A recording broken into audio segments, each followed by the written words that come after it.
Hey guys, this is take two. I'm just showing you the sunset. Isn't that awesome? So I tried before and then I stopped it and couldn't get back. So there you go. Beautiful. Hear the waves. Take a breath. Breathe in, breathe out. Okay, very good. So I wanted to show you that before it sunk. And let's see. Today I've had a very emotional day. So I am going to use what I've learned in the Untethered Soul book um, to let you know. Okay, so I'll just start. So here I have my pen squash. I'm in my sweats today. I've been in and out of my good clothes because I have been working from home but had a couple of meetings. So anyway, um, this morning I get a text from my daughter at 3:30 in the morning that she's got to put off her deadline for doing my book cover again, and that her design teacher told her that it wasn't good to work with families. So, for some reason, I was up and I saw it and I got very upset.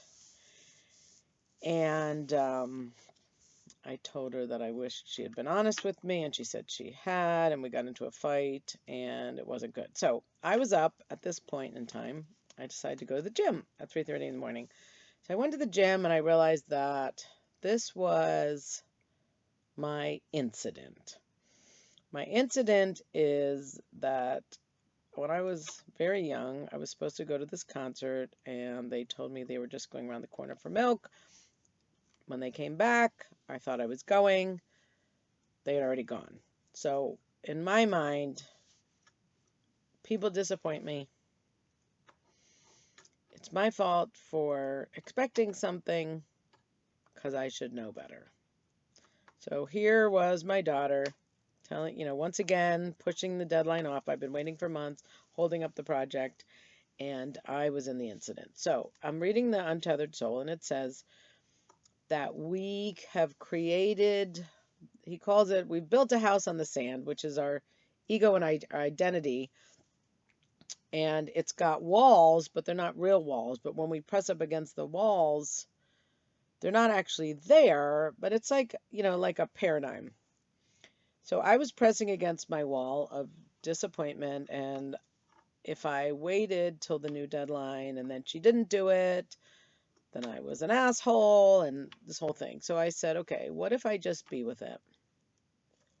And what it says is if you don't let those walls stop you and you feel it's very uncomfortable, you feel the pain, and then you get to the other side. So I did that. And I asked her if she thought she would actually hit the next deadline, and she said she thought so, but if she didn't and I couldn't handle it, then I should get someone else to do it. So I did. I said, okay. So I called my friend who was willing to do it, and I have someone else to do it. And all that stress is gone. Okay? That's one thing. Just one little thing. The other thing was, while I was at the gym this morning, I ran into this old friend. I'll call him Larry. I didn't see him, he saw me, and I started talking to him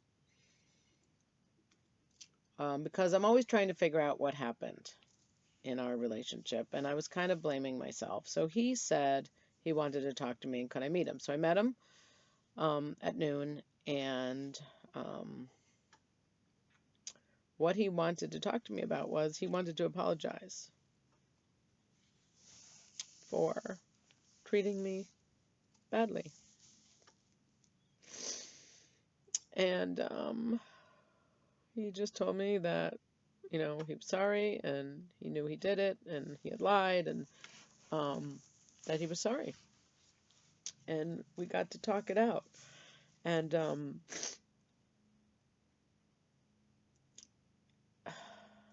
it was just, how sometimes you blame yourself and you try to wonder what you did wrong. And it wasn't anything that I had done. He was in a situation, and he's still in that situation. And he told me why he's still there. And we talked about it, and we talked about when we were together and how great it was. And how we felt about each other and that we still did, but that just the circumstances are not what they would need to be for us to be together. So it was very emotional, and but it was good.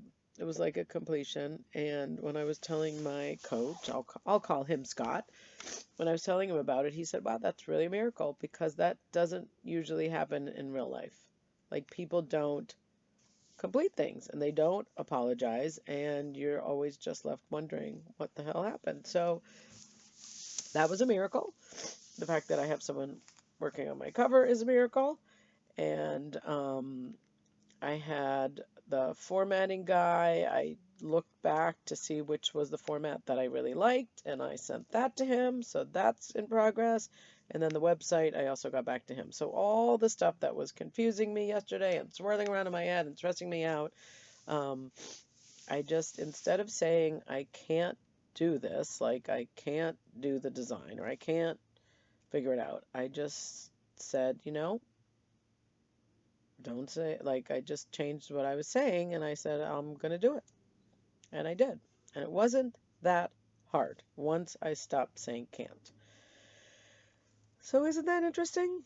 I think I figured that out a few weeks ago and then I forgot. So when you say you can't, at least when I say I can't, I block myself and then there's nothing. So I had seen my financial planner yesterday. That was good. I'm working on my plan for the money instead of saying I can't there. And I'm following my plan. And I've introduced from that 21-day meditation, which we finished today, luxury. And my luxury is working from home, looking at the water, working on my puzzle in between stuff, and it's been really fabulous. And then a part of me wants to invalidate that and say, well, you're never going to make money. It just wants to blow my fun out and make me feel bad. That's my brain. And I'm just keep going, no, I'm actually doing fine. I had a great week last week. I'm making more appointments. That's what I need to do. And everything is fine. But if I get caught up in my brain is going to tell me, you have to do hard. You have to work harder. You can't have a good time, and why? Where does that come from? So just something made up. Do you like my rosy cheeks? I'm in the basic. I don't know why they're there. Let's try the clean. Clean. Lovely. Beautiful. Oh my God. Look. Ooh. Look at the lips. Okay, custom seems to be almost the more normal, but let's go back to the cheeks. This is basic, folks. Basic is not supposed to have these rosy cheeks, but they make me look pink. Okay, so anyway, that's what I have to say. I had no notes today, and I didn't even need my tissue, but that's it. And I'm going to just enjoy the ride. I'm enjoying the luxury. I do have another date tonight. Last night's date was pleasant. Let's say pleasant. And I was looking at my watch like, when can I get out of here? But he was very nice. Just don't need to see him again, and then we'll see what tonight's brings. I'm going to get back dressed up and go back out. So have a great night, and I'll talk to you tomorrow. Okay, don't forget to subscribe. And what's the other thing? The blog, creatinglifeouthere.com. Thanks.